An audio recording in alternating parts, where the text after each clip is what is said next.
Bueno, tal vez para empezar con algo bueno, en los últimos 20 años, ¿tú has visto un avance en la impartición de justicia con perspectiva de género? Sí, yo creo que sí, ¿no? Pero fíjate que va de la mano. Puede ser que ha habido un avance en el reconocimiento de algunos derechos, ¿no? Reformas legislativas, sobre todo. Pero también la violencia de hace 20 años no es la misma que la violencia que se vive ahora. Entonces, hoy es más. Sí creo que puede ser más, pero también es más violenta aún, ¿no? Tiende más hacia el feminicidio. Uh-huh, uh-huh. En el día a día, ¿cuáles son los casos que ves? ¿Puedes darnos algunos ejemplos? Sí, bueno, aquí en la asociación el 100% de los casos, por decirlo así, son por violencia en el ámbito familiar. Entonces, los casos que nosotras vemos es que tiene que ver con divorcio, guardia y custodia de las hijas y los hijos, pérdida de patria potestad, alimentos, ¿no? Sobre todo esos cuatro. Son los que básicamente nosotras trabajamos y que se van relacionando, digamos, como con otros juicios, ¿no?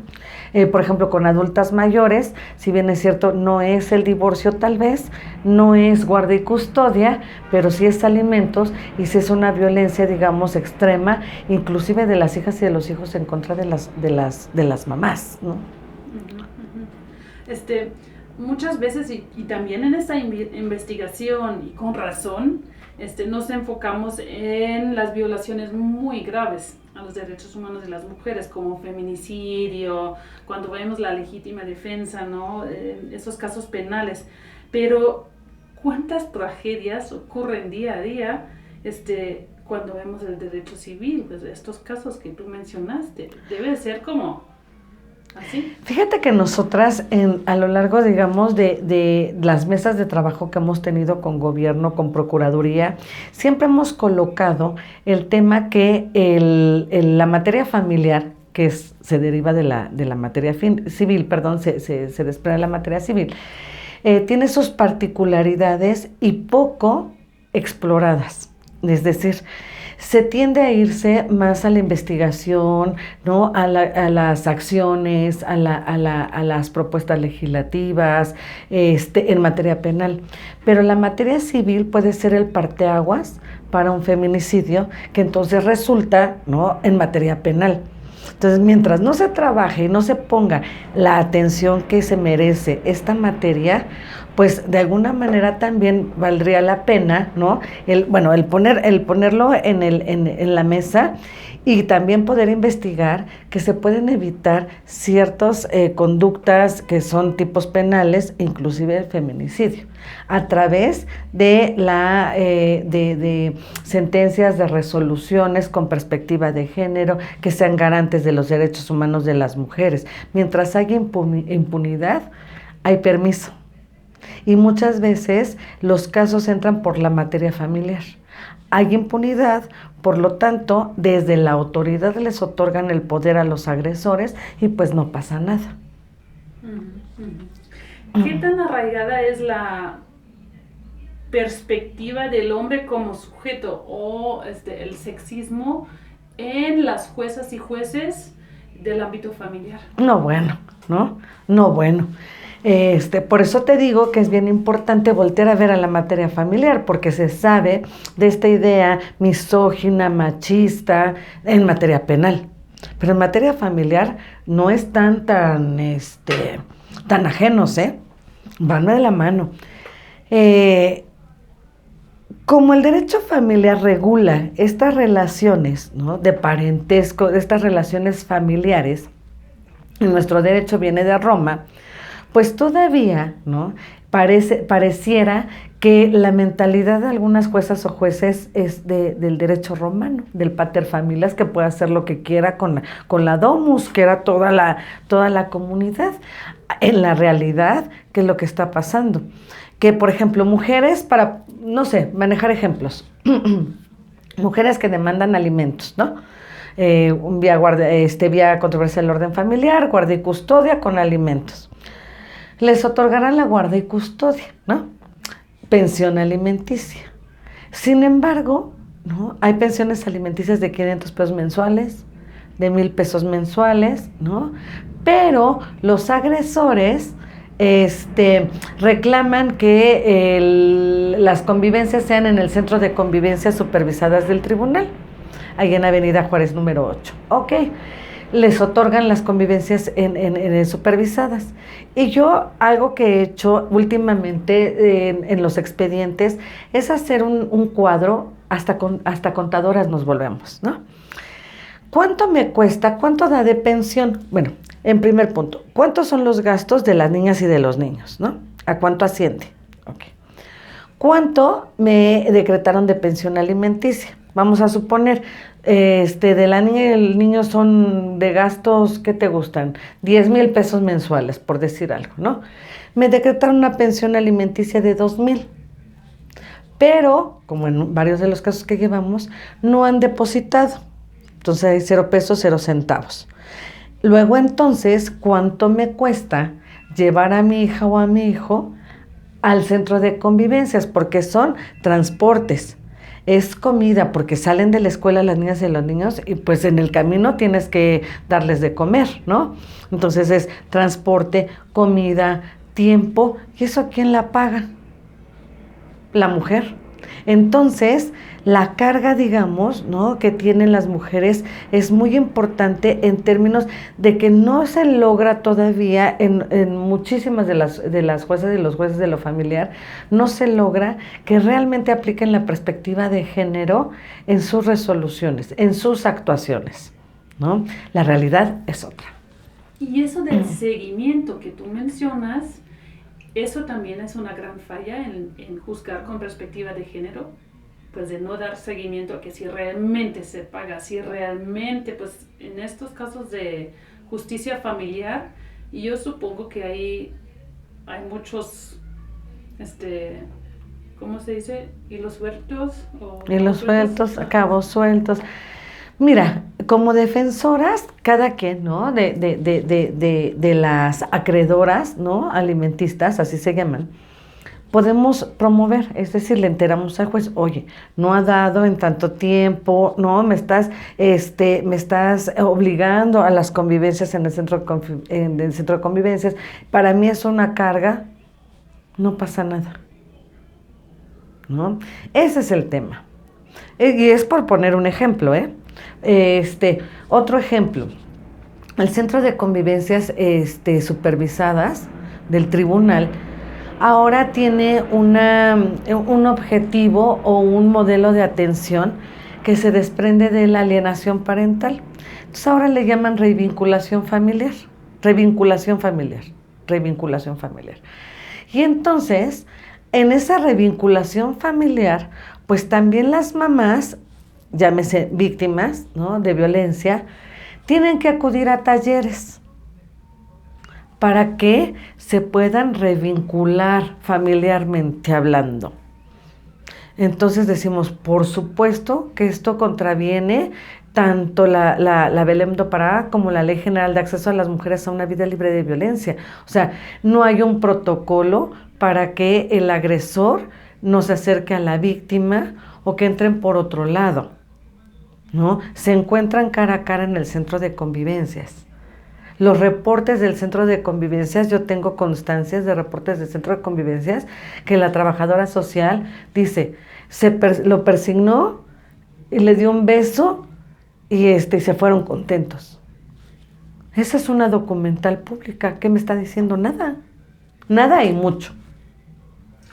Tenemos el caso, por ejemplo, de Veracruz, donde narramos 2 casos donde padres han conseguido la custodia de sus hijos a través de una figura, se me olvida el nombre, es algo como provisional.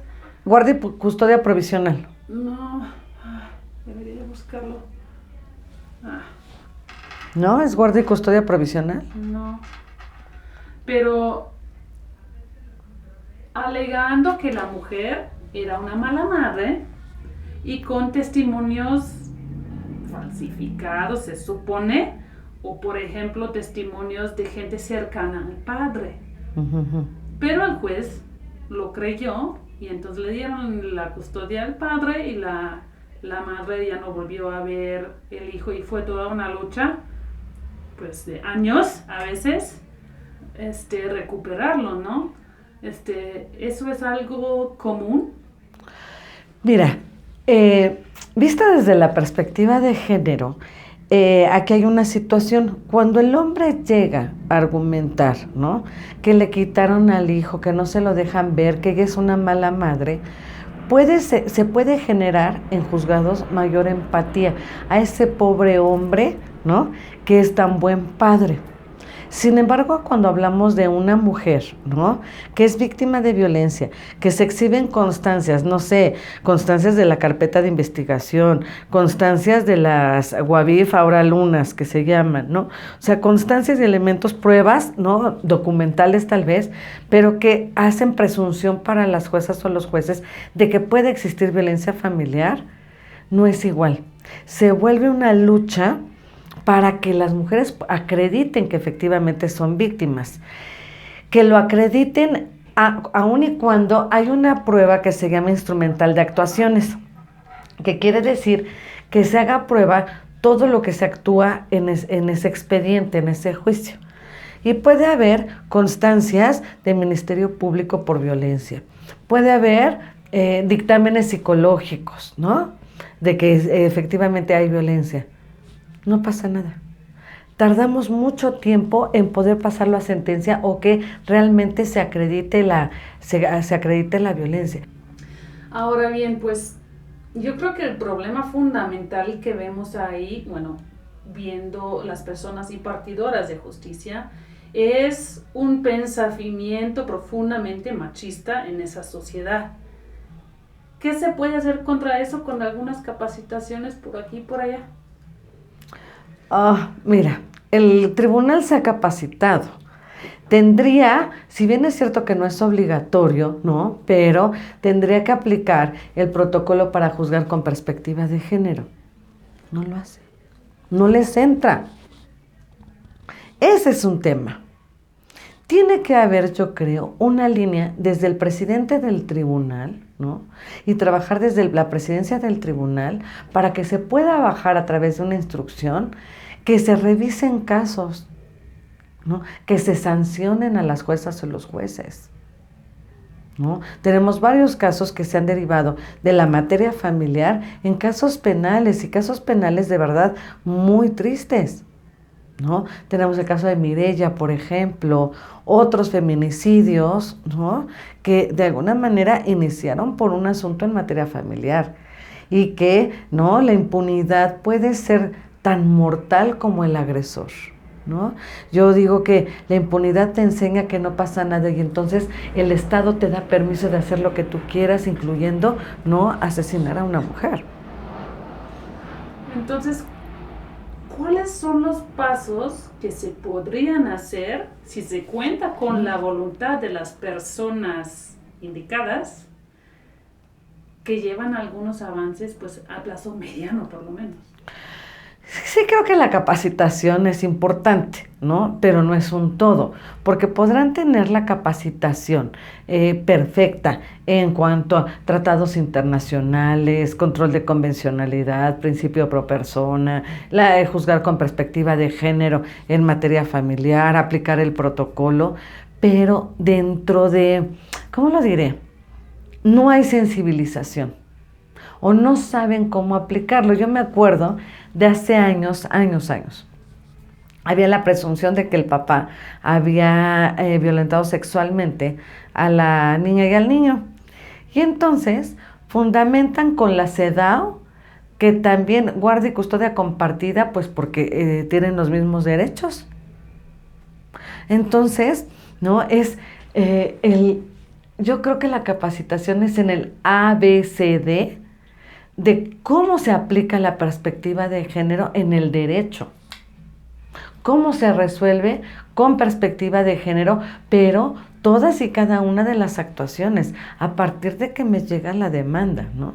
Las medidas provisionales, a que hace referencia el artículo 282 del Código Civil, para que no se acerque, se abstenga de causar daños, molestias, tal, ¿no? De verdad es un problema. El uso de la vivienda, ¿no? Por ejemplo, le dan vista, se señala audiencia, porque no, según no se puede violar la garantía de audiencia. Digo, bueno, y luego, ¿cuándo me dan el uso de la vivienda? ¿No? Entonces, retomo, sí creo que la capacitación es importante, pero a mí me parece, bueno, yo soy feminista, pero además punitiva. Yo creo que las sanciones también son un ejemplo, ¿no? Entonces, las sanciones a funcionarios públicos o a juezas. Así es, que se les brinde la capacitación, ¿no? De cómo se tiene que aplicar la perspectiva de género en materia familiar, pero también ya implementar sanciones, ¿no? Por no juzgar con perspectiva de género, inclusive que podamos tener, fíjate, a mí hasta ahorita se me ocurre algo, podemos tener, digamos, como un monitoreo de, a partir de las resoluciones judiciales, qué consecuencias han tenido las mujeres. Nosotras tenemos, claro que una de las consecuencias es ansiedad, ¿no? Es indefensión aprendida, en donde, por ejemplo, nosotras inclusive formamos un grupo de contención emocional para mujeres que están en proceso en materia familiar, para poderlas contener, ¿no? Para brindarles herramientas, porque es muy desgastante, ¿no? Bueno, ya más o menos, pregunté lo que iba a preguntar. Hay algo que, bueno, aparte de lo que ya dijiste, que olvidé de preguntar, que te parece importante en la materia. Sí, mira, desde cómo también participan, ya hablé algo de trabajo social, voy a hablar como de todas las áreas del tribunal, ¿no? Que participan, digamos, directamente en un juicio. Es decir, ¿no? Yo no solamente me quedo con las juezas y los jueces, ¿no? O las y los impartidores de justicia, magistrados, magistradas, que son de sala, ¿no? De apelación, no. Sino, por ejemplo, ya hablé del centro de convivencias supervisadas, que ahí hay psicología, hay trabajo social, por ejemplo, sin perspectiva de género. Ya vimos desde el modelo. Pero también está la subdirección de evaluación psicológica. ¿Cómo están emitiendo los dictámenes psicológicos? ¿No? Sin perspectiva de género. Y entonces todavía les cuesta a las mujeres, ¿no? La pericial. Y luego son sin perspectiva de género. Por el otro lado, tenemos, ya decía yo, el área de trabajo social, que también debiera de capacitarse en perspectiva de género, y tanto el área de psicología como el de trabajo social en psicología forense y trabajo social forense, que tengan en cuenta que todas sus constancias, sus dictámenes, tanto psicológicos como estudios socioeconómicos, etcétera, son pruebas en un juicio. Son documentales públicas o periciales en su caso, y que tendrían la obligación también, ¿no?, de hacerlo con perspectiva de género. Entonces, no solamente me quedo con las y con los impartidores de justicia, ¿no? También tengo que abrirlo a todos sus auxiliares.